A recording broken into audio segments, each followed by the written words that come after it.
Eh bien, bonsoir à tous et à toutes et bienvenue dans cette 5e édition du Comptoir des idées, présenté par Gérard Fauveau, avec un petit changement de lieu ce soir, puisque nous sommes au Café Suspendu chez Hélène, du côté de Billère, et nous aurons plusieurs invités, 8 très exactement. Donc nous montons en puissance, Gérard, parce que nous étions 4 la semaine dernière du côté d'Éric. On ne fait pas d'infidélité à Éric.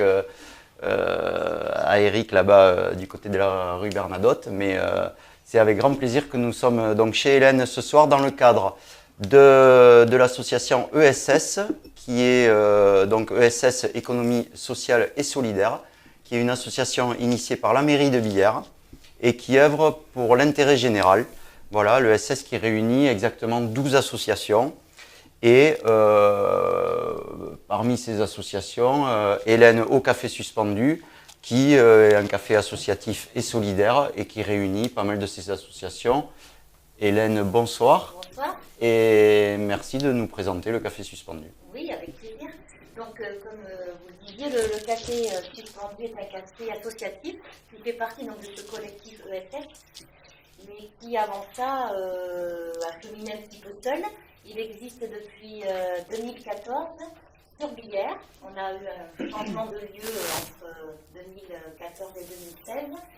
Et ce café est un lieu de rencontre, d'échange et d'expression ouvert à tous, qui propose une restauration chaque jour issue de l'agriculture locale et bio, et qui en parallèle invite les gens à participer à des ateliers thématiques créatifs qui sont très nombreux aujourd'hui, puisque l'on compte une vingtaine d'ateliers qui vont du yoga à l'écriture, la sophrologie, la philo pour les enfants, on en parlera un petit peu plus tout à l'heure. Et le bonus du café, c'est le principe du café Sospeto, qui est né à Naples et qui en fait consiste à payer 2 consommations, une pour toi, la deuxième étant, elle, mise en attente en suspens pour quelqu'un qui en fait la demande. Donc on suspend aussi bien les consommations à boire et à manger que les adhésions, les ateliers. Voilà, on peut tout suspendre au café suspendu. Et donc parmi le collectif du café qui existe aussi à part entière, il y a des personnes qui ont rejoint le collectif ESS de Billère, comme vous le disiez, qui s'inscrit dans une démarche citoyenne et dans l'économie sociale et solidaire qui est une économie alternative. Voilà, donc parmi nous ce soir, il y a Johanna qui propose une activité plutôt rigolote et qui fait du bien à la santé. Et oui, c'est ça. Merci Hélène.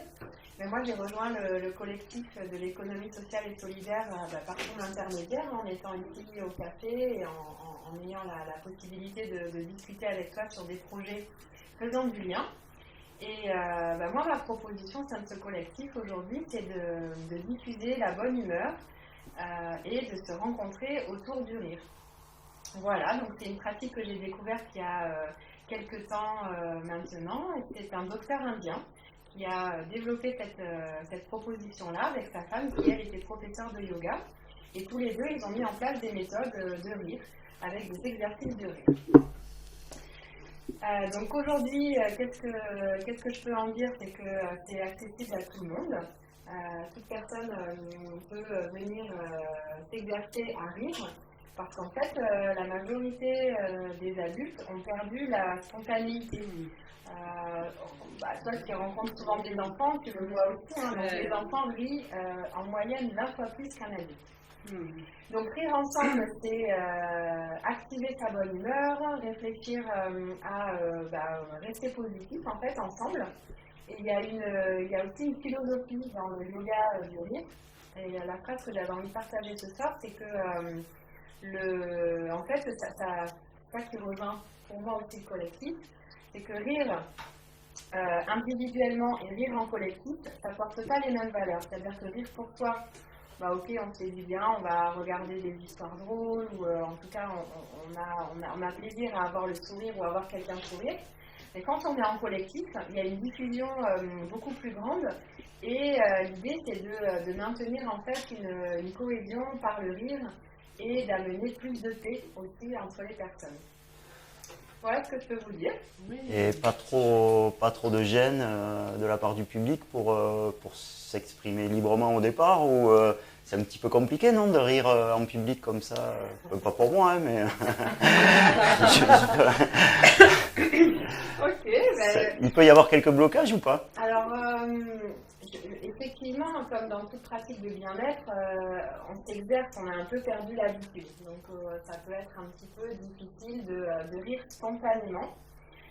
Mais les sciences et les scientifiques ont bien bossé pour nous, parce que le rire, qu'il soit spontané ou simulé, en fait, il a les mêmes actions sur les hormones, notamment celles qui dégagent du bonheur, qu'on appelle donc les endorphines. Donc elles sont libérées vraiment très très vivement pendant les séances de rire.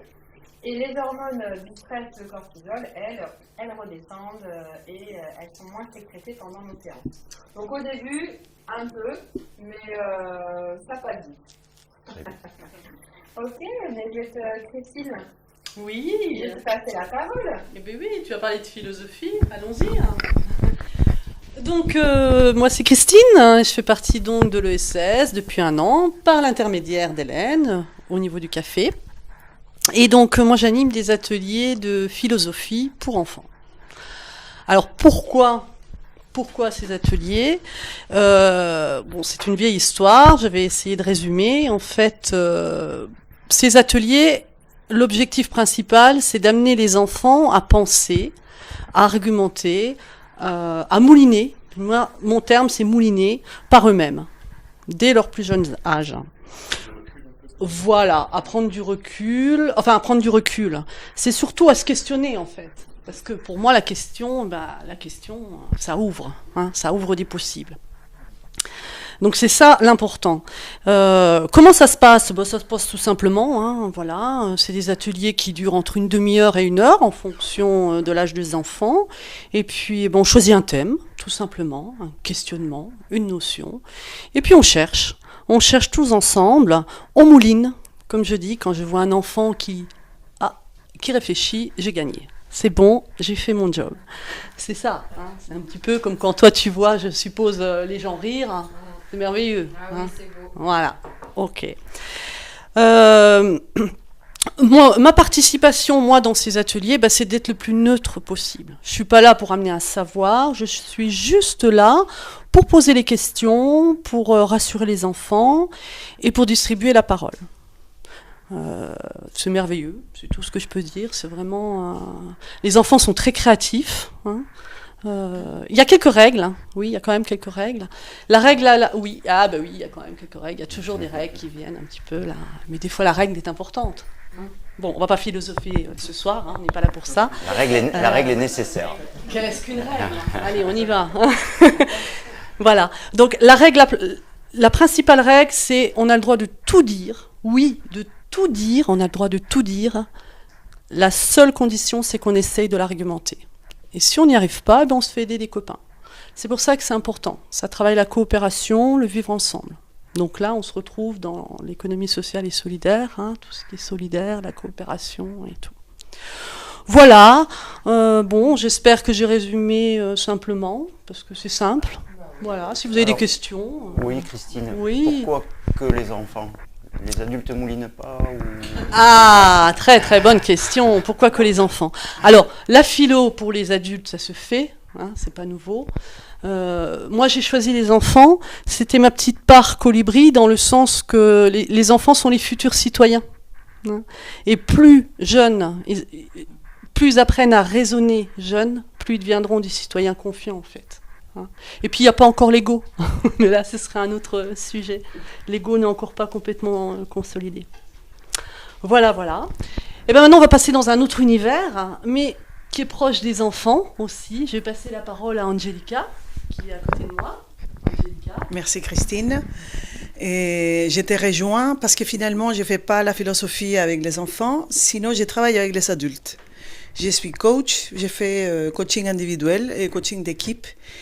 Et j'accompagne mon client, mes équipes, à réfléchir, à mouliner, je prends ton mot, pour réfléchir surtout à ses propres compétences, à ses propres ressources, et comprendre les caractères systémiques dont nous bougeons, dans lesquels nous sommes, les systèmes dans lesquels nous sommes. Donc, qu'est-ce qui se passe si moi je bouge, si moi je regarde d'un autre côté, d'un autre angle, un angle de vue. Donc, et c'est parfait. Donc, moi, comme toi, tu fais le travail avec des enfants, moi, je travaille, voilà, je prends la suite et j'accompagne les adultes qui se posent des questions, qui ont une demande à un moment donné dans sa vie, soit sa vie personnelle, sa vie professionnelle ou en équipe. Donc voilà, on trouve ses propres stratégies et j'accompagne. Comment j'accompagne? J'accompagne avec des questions, toujours des questions vers la solution, parce que chacun a sa propre histoire et chacun fait sa propre histoire. Donc là, maintenant, je passe Goni, Caroline. Ça passe, Tu peux garder le micro. Ah oui, c'est vrai. Angélica, Pardon. ça passe par une valorisation de l'individu. C'est surtout ça? Ça passe pour mettre l'autre, cet autre majuscule, au centre du regard, au centre des... Voilà, on est cet autre aussi. Oui, c'est là l'économie sociale et solidaire. Cet autre qui est au centre de l'affaire de mon travail. Alors bonjour, donc moi c'est Carole et j'ai rejoint le collectif ESS très récemment pour proposer un outil que l'on a conçu. C'est une plateforme d'échange de services et de biens d'occasion entre particuliers qui est totalement gratuite. Elle s'appelle Goni.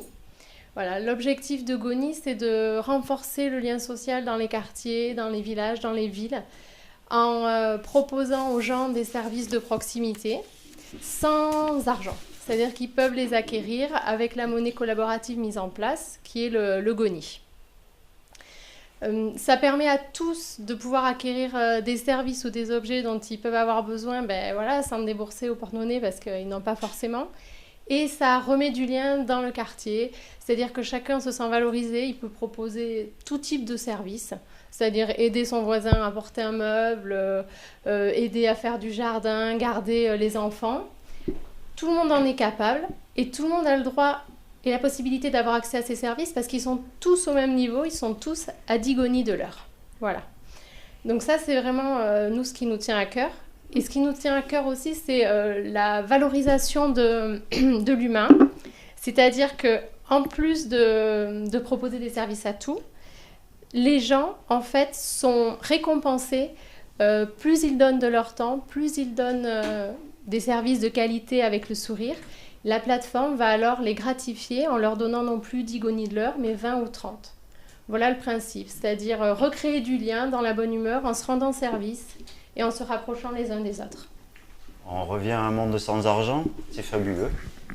C'est pas forcément un monde sans argent, c'est complémentaire, on va dire. C'est trouver des solutions alternatives pour mieux vivre quand on a peu de moyens ou quand on a envie de se faire plaisir un peu au-delà de ce qu'on a. D'accord. Voilà. Et le Goni a une signification ou c'est un nom Alors, le Goni a une signification. En fait, c'est un sac en toile de jute à l'île de la Réunion qui servait en temps de crise à tout, c'est-à-dire à s'habiller, à faire sa maison, à conserver les denrées. Et pourquoi ça? Parce que la plateforme est née à l'île de la Réunion. Elle est développée depuis quelques mois, voilà, elle est en marche. Et on vient la développer ici aussi, puisqu'on est originaire du 64. Voilà, des Pyrénées. Carole. Alors, c'est Laurent et moi, voilà, qui avons lancé cette plateforme. Et à La Réunion, il y a Fessal et Alexandre aussi qui la développent. Voilà, on continue tous les quatre notre chemin. Merci Carole. Et maintenant, je vais passer la parole à Caroline. Bonsoir, Caroline, salariée de Nouvelle Voie Sud-Ouest. Qu'est-ce qu'on fait à Nouvelle Voie Sud-Ouest? On propose de l'accès aux droits pour tous et à tous. Notre mission se présente sous deux formes d'activités. Première activité où on propose de l'accompagnement individuel. Donc accompagnement individuel à domicile pour les personnes de plus de 60 ans, mais aussi accompagnement individuel sous forme de permanence chez nos partenaires donc du Béarn, parce qu'on intervient sur tout le département du 64. Donc notamment là, à partir du mois d'octobre, vous allez pouvoir nous retrouver à la Pépinière, au centre social de la Pépinière à Pau, mais aussi au CCAS de Jurançon. Voilà pour la partie individuelle. Donc concrètement, qu'est-ce que je fais ? Je reçois les personnes qui ont une problématique dans leur vie quotidienne en lien avec tout ce qui est administratif ou juridique. Et j'essaye de soit les conseiller, les orienter ou de réaliser avec eux le déroulement administratif qui peut être des fois un peu lourd, un peu complexe. Et voilà, quand on a besoin d'un soutien, on vient me voir et puis je réalise les actions avec la personne ou sans. Donc quel type concrètement, qu'est-ce que ça peut être ? Ça peut être dans le cadre de l'emploi de particulier à particulier. J'accompagne les employeurs qui veulent licencier leur employé. J'aide à régler des litiges avec des complémentaires et des particuliers. Des particuliers, enfin c'est toujours le particulier avec un organisme ou autre. Voilà. Notre deuxième activité. Non, j'avais juste une question. Oui. C'est un accompagnement qui est proposé bénévolement ou est-ce que tu demandes une participation financière ? Alors, à partir du moment où je reçois une personne, la personne devient adhérente automatiquement et elle est libre de nous donner quelque chose si elle le veut. Voilà, vraiment, autrement, c'est gratuit, on ne demande rien. Pour nous aider un peu financièrement, parce qu'on est une toute jeune association, comme ça, voilà, on récolte aussi des dons. Voilà. À savoir que l'adhésion est valable pour 2 ans. On adhère chez nous à 0 ou 20 centimes ou autre. Notre deuxième activité, elle concerne le collectif, parce que nous intervenons aussi, notamment là, au regard de notre financement, uniquement auprès des personnes seniors, pour faire des actions collectives de prévention d'accès aux droits. Donc sur des thèmes tout à fait variés qui peuvent répondre aussi à la demande. Là, ça va être par exemple les risques liés au crédit à la consommation, comment consommer autrement, justement avec consommation de proximité. Hein, on va favoriser tout ça. Voilà. Oui. Juste une question, Dis-moi. pourquoi séparer les seniors ? Parce que là, c'est juste une question de financement pour le moment. À partir du mois d'octobre, on devient tout public. Parce que on a de nouveaux partenaires, notamment le conseil départemental et la G2R. Et nous sommes en attente d'autres partenariats comme la CAF ou la CARSAT, qui nous permettront d'intervenir auprès de tout public. Pour le moment, on bénéficiait de la conférence des financeurs, donc c'est pour ça le public des plus de 60 ans. Okay. Ce qui est intéressant, c'est d'intervenir vraiment à domicile pour ces personnes-là. Voilà. Tu me disais aussi, Caroline, que tu étais entourée de professionnels, bénévoles, qui venaient apporter des solutions de temps en temps quand Tout à fait. Tu ne peux pas répondre. Et on est à la recherche de bénévoles qui ont un attrait pour l'humain et tout ce qui est aide administrative. Pour nous aider dans cette mission-là qui est assez complexe, hein, parce que ça remue des choses pas trop sympathiques des fois. Hein. Les conflits, c'est jamais sympathique. Donc je les enverrai au yoga du rire, ça va leur faire du bien pour certaines. Voilà, ça va être sympa. Et on travaille aussi avec des avocats bénévoles. Parce qu'on fait l'accompagnement juridique, mais je ne suis pas juriste, donc on oriente vers les juristes compétents en droit de la matière. Si on a besoin d'un peu plus de conseils, on a la possibilité de contacter nos avocats, voilà, qui sont uniquement bénévoles et qui sont là pour nous donner une petite information, pour nous aider sur des dossiers. Et tout à l'heure, tu parlais donc de circuit court, et ça m'a fait penser justement à la monnaie locale, à la TIND, qui est complètement inscrite dans ce circuit. Tout à fait. C'est pas possible. J'allais justement, Christine, te laisser la parole. Merci Caroline. Voilà, donc du coup moi je suis Christine, je représente la TIND ce soir. Donc nous c'est une association collégiale. Voilà, la TIND donc, qui porte la monnaie locale du Béarn, qui s'appelle la TIND, qui a été lancée il y a 3 ans. Lors d'une alternative à Bière. Le principe d'une monnaie locale, c'est de favoriser le lien social, la proximité, le commerce local, voilà. Du coup, la TIND, ce sont 200 prestataires chez qui donc on peut payer forcément en TIND. L'idée de ces prestataires, c'est qu'ils ont été évalués, ils ont des bonnes pratiques en environnement, en territoire, en social, en finance. Du coup, il y a aussi 15 comptoirs d'échange dans lesquels on peut adhérer puisqu'il faut adhérer à l'association. L'adhésion est à prix libre. Et dans ces comptoirs d'échange, forcément, on peut échanger nos euros en TIND. D'où le café suspendu. Et c'est quoi la valeur de la TIND? Ah oui, ouais, c'est ça, c'est 1 euro. Alors j'ai amené quelques coupons billets, puisque nous ne pouvons pas appeler ça des billets, des coupons billets, donc 1 euro une TIND. Bon, alors c'est vrai que ces billets l'origine en fait, c'est qu'on avait sollicité à la fois des écoles pour qu'il y ait des enfants qui proposent des dessins et des artistes locaux. Et du coup, ensuite, ils ont été retravaillés par un graphiste local et imprimés. Ils sont tout à fait sécurisés. Si tu peux faire voir la TIND à la caméra. Voilà. Et vous aussi, si vous pouvez montrer. Gérard va faire un gros plan dessus et ça sera parfait. Non. C'est bon, c'est pas grave. C'est pas grave, je ne t'en veux pas, Gérard. Ça sera pour une autre fois. Du coup, effectivement, sur le site demainmain.org, vous avez accès à toutes les infos sur la TIND, mais surtout sur l'annuaire qui répertorie tous les prestataires chez qui on peut payer en TIND. Ça va des associations à des producteurs locaux de légumes, ça va à un coiffeur, ça va à des artisans. Voilà, c'est quand même assez large. Et du coup, là, nous sommes comment dire, voilà, on est parti pour essayer de créer un emploi qu'on souhaiterait démarrer en 2019 de manière à avoir plus de prestataires et forcément plus d'utilisateurs. On avait l'habitude de faire des cafés informatifs comme on a fait ici au Café Suspendu, mais bon. Du coup, on n'est que des bénévoles. Le problème, c'est qu'on n'est que des bénévoles et du coup, on essaye de gérer. Bon, il y a quand même 38 000 à 40 000 TIND en circulation.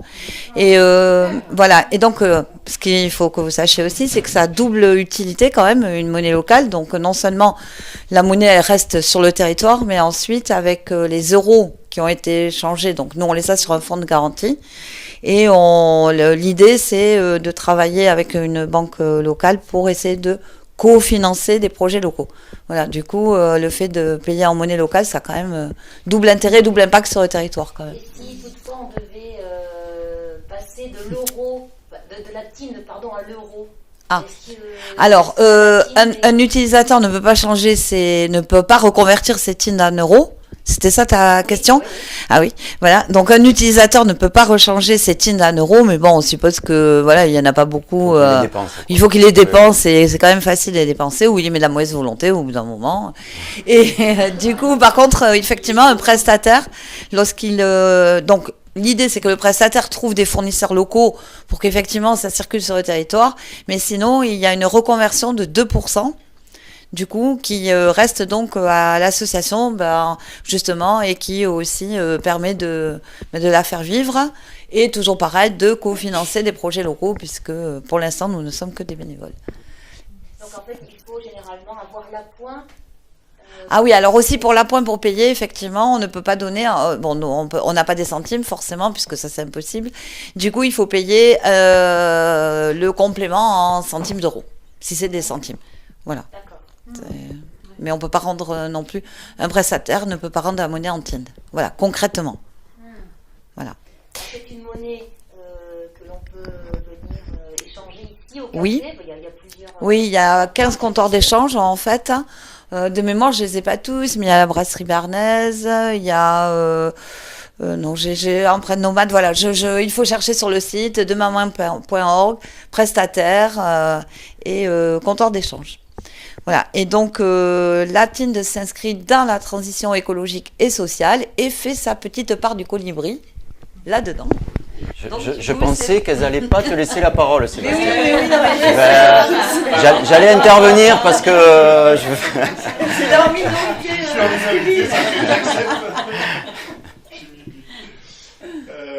Merci. merci Christine. Je suis Sébastien, donc je suis un des membres des Colibris. Colibri, c'est l'association nationale qui a été créée par Cyril Dion et Pierre Rabhi notamment. Et nous sommes le groupe local de Pau Béarn exactement. Et en fait, Colibri est un groupement qui essaie de développer ou de soutenir des projets qui correspondent à l'intérêt général, des projets humanistes en fait et écologiques. Donc je dis d'intérêt général, c'est-à-dire qu'on essaie de transformer finalement d'initiatives individuelles en initiatives collectives. On est un certain nombre à en faire partie en plus autour de toi. Oui, on est tous des colibris ici, tout le monde participe effectivement à ces projets. C'est une grosse boîte à idées, c'est ça? C'est en gros une grosse boîte à idées, effectivement. Ouais. On essaie de soutenir effectivement les initiatives existantes et également d'en développer. Comme par exemple, là on est en train d'essayer de développer une épicerie collaborative. C'est-à-dire que le principe en fait c'est de permettre l'accès à des personnes qui n'ont pas forcément, l'idée de base, qui n'ont pas forcément d'argent, d'accéder finalement à des produits de qualité, des produits alimentaires de qualité, à moindre coût, en participant à la gestion de cette épicerie. En donnant du temps. En donnant du temps, exactement. C'est-à-dire, par exemple, ils donnent 2 heures de leur temps par mois à la gestion de l'épicerie et ils bénéficient des produits à prix coûtant. Donc ça, c'est un des projets finalement des Colibris. On en a plusieurs autres, il y a plusieurs groupes qui se sont créés autour du mouvement. À ce jour, on est à peu près une petite centaine, je pense, de Colibris qui sont référencés sur notre mailing local. Et, par exemple, cette épicerie, vous avez une idée de où elle pourrait s'implanter Ah oui, justement, en ce moment, on a signé normalement un partenariat avec la mairie de Billère qui nous permet de bénéficier d'un local qui est à l'extérieur de la ville, pas trop de la ville plutôt. Gratuitement du coup Gratuitement, pour un certain temps, oui. Le temps que nous on le remette un peu en place. Super. De belles initiatives aussi de la part de la mairie de Billère, il faut le signaler, et de l'association ESS. Bien, très bien. On va peut-être clôturer. C'était une première, autant de monde autour du comptoir, c'était vraiment une première. C'était une belle réussite. Vas-y Hélène, oui. Là, on est 8 représentants du collectif ce soir. Il y en a peut-être 8 encore qui n'ont pas pu participer et qui feront peut-être l'objet d'une autre émission. Et on précise aussi que ce collectif est ouvert à tout acteur du coin qui voudrait nous rejoindre. Voilà, un acteur qui rentrerait dans les valeurs qu'on essaie de défendre toutes, des valeurs humanistes, solidaires, citoyennes. Voilà, on met beaucoup de choses derrière tous ces mots, mais ça fait du bien quand même. Complètement. Ah oui, voilà, c'est ce que je voulais. On va organiser le 27 novembre prochain une grosse journée où tous les acteurs du collectif seront donc présents. Donc sur la place François Mitterrand de Billère. Voilà, c'est une journée surprise avec plein d'ateliers, des spectacles. On vous invite tous à venir nous retrouver et nous rencontrer sur place. 24 octobre. 24 novembre. Dans le cadre de l'économie sociale et solidaire. Et tout ça en partenariat, je le reprécise, avec la mairie de Billère, très présente et elle aussi très inscrite dans cet esprit. Donc on la remercie. Voilà, donc n'hésitez pas à aller voir tous les sites de tous ces bénévoles qui vous ont présenté leurs associations ce soir. Et n'hésitez pas à taper à la porte. Nous, on était ravis de venir au Café Suspendu. On est venu manger avec Gérard la dernière fois. C'était très très bon. Je crois quand même que c'est végétarien. Alors, voilà, on n'en a pas parlé, mais il me semble que c'est végétarien. Les plats sont végétariens. Il est donc préparé avec des produits de saison et locaux, et bio. À des prix très intéressants pour que tout le monde puisse se restaurer, je confirme. quels que soient les moyens. Voilà, et c'est du côté du pôle culturel. Voilà, on est sur le site culturel de Billère, à côté d'Ampli et du Bel Ordinaire. Voilà, très simple à trouver. Bien, merci à tous et à toutes. C'était un vrai plaisir de partager vos expériences, vos savoirs. Et à une prochaine fois, j'espère. Bonsoir. Au revoir. On finit en rire quand même ou Ah oui, un peu de rire quand même.